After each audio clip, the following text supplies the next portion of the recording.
Natalie Foster sat at the candle-lit table in her wheelchair, her pink dress carefully chosen for this moment at 27. She had been through enough disappointments to recognize the signs, but hope was a stubborn thing. Her friend Claire had arranged this blind date with someone named Marcus. He works in finance. Claire had said, "He's excited to meet you." Natalie had arrived early, as she always did, to ensure the table was accessible. Now she waited, watching the door 20 minutes past the agreed time. Her phone buzzed a message from Claire. "I'm so sorry, Marcus backed out at the last minute. He said he didn't realize you were in a wheelchair." Natalie read the message twice, feeling the familiar sting of rejection. She should have been used to this by now. Accident 3 years ago had changed more than her mobility. It had changed how people saw her. She was gathering her purse to leave when she noticed a man standing nearby. He was in his late 30s, dressed in a dark suit, and he was looking at her with something like recognition. "Excuse me?" he said, approaching carefully. "I don't mean to intrude, but are you waiting for someone?" Natalie hesitated. "I was," she admitted. "But they're not coming." The man's expression shifted to understanding. "Their loss," he said simply. Then he extended his hand. "I'm Christopher Reed, and I was also supposed to meet someone who apparently decided not to show up."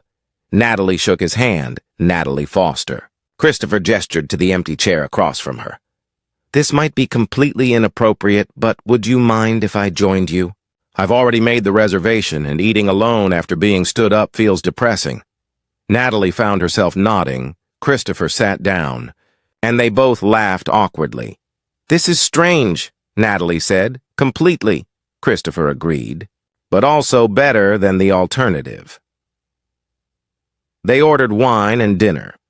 Christopher explained that his business partner had set him up with someone from his gym. "He thought I needed to get back out there." Christopher said, "My wife passed away 2 years ago, and apparently I've been too focused on work." "I'm sorry about your wife," Natalie said.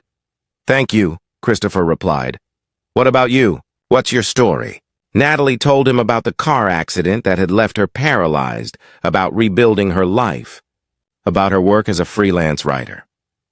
"I'm good at what I do," she said, "but dating has been challenging. People see the wheelchair before they see me." Christopher nodded thoughtfully. "My wife spent the last year of her life in a wheelchair," he said. "Cancer. She used to say the hardest part wasn't the physical limitations. It was how people suddenly treated her like she was fragile or invisible." "Exactly," Natalie said, feeling understood in a way she rarely experienced. They talked through dinner. Christopher shared stories about his daughter Isabel, who was 9 years old. "She's brilliant and stubborn and keeps me honest," he said with obvious affection. Natalie told him about her writing, about the children's book she was working on. "I want to write stories where kids in wheelchairs are just characters having adventures, not inspiration or tragedy." "That sounds important," Christopher said, as dessert arrived. Christopher's phone rang. He glanced at it and his expression changed. "I'm sorry. It's my daughter's school. I need to take this." He stepped away for a few minutes when he returned. He looked apologetic. "Isabel isn't feeling well. I need to go pick her up." "Of course," Natalie said. "I hope she's okay." Christopher paused. "This might be forward, but could I have your number? I'd like to continue this conversation." Natalie gave him her number, trying not to hope too much. 3 days later, Christopher called. "I wanted to apologize for leaving abruptly," he said. "Isabel had a stomach bug. She's fine now." They talked for an hour the next week. They met for coffee, then lunch. Then Christopher invited Natalie to dinner at his home. "I want you to meet Isabel," he said. "If you're comfortable with that." Natalie met his daughter, who was curious and direct. "Why do you use a wheelchair?" Isabel asked. "My legs don't work the way yours do," Natalie explained, "but I can still do most things, just differently. Can you write in your wheelchair?" Isabel asked. "I can," Natalie said. "In fact, I do all my writing in my wheelchair." "That's cool," Isabel decided. Over the months that followed, Natalie and Christopher built something genuine. He never treated her disability as something to overcome or ignore.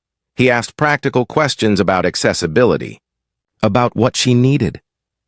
"I want to understand your world," he explained. "Not because I pity you, but because I care about you." Natalie found herself falling for him, for his honesty, his kindness. The way he listened to Isabel with full attention, for the way he saw her as a whole person one evening. 6 months after their accidental first date, they sat on Christopher's porch watching the sunset. "I need to tell you something," Christopher said. "Okay," Natalie replied, suddenly nervous.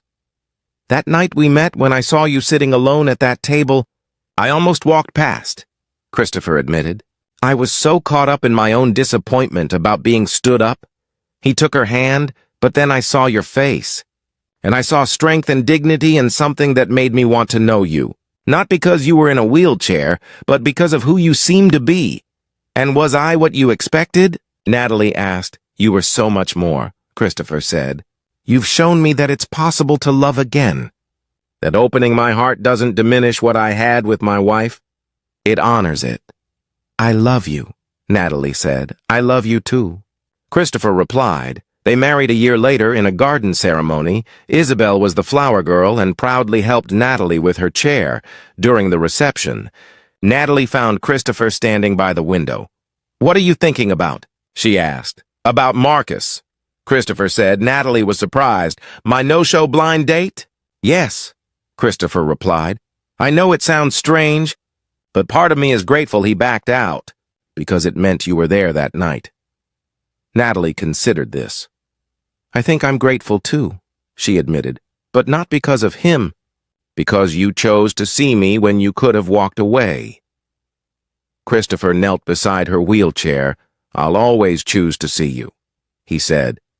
Years later, when people asked how they met, Natalie would tell the truth, that they were both stood up by people who couldn't see past surface judgments that they found each other in mutual disappointment that sometimes the people who reject us do us the greatest favor, because they clear the path for someone who actually deserves us. The cruelty of being rejected for using a wheelchair still hurt Natalie. Wouldn't pretend otherwise, but it had also taught her something valuable, that she didn't want someone who had to be convinced of her worth. She wanted someone who saw it immediately. Someone like Christopher, who looked past the wheelchair to the person who chose to stay when he could have left, who built a life with her that honored both their pasts and embraced their future. Together, they proved that love doesn't require perfect circumstances, just honest hearts and the courage to try. If this story resonated with you, please like, share, and subscribe.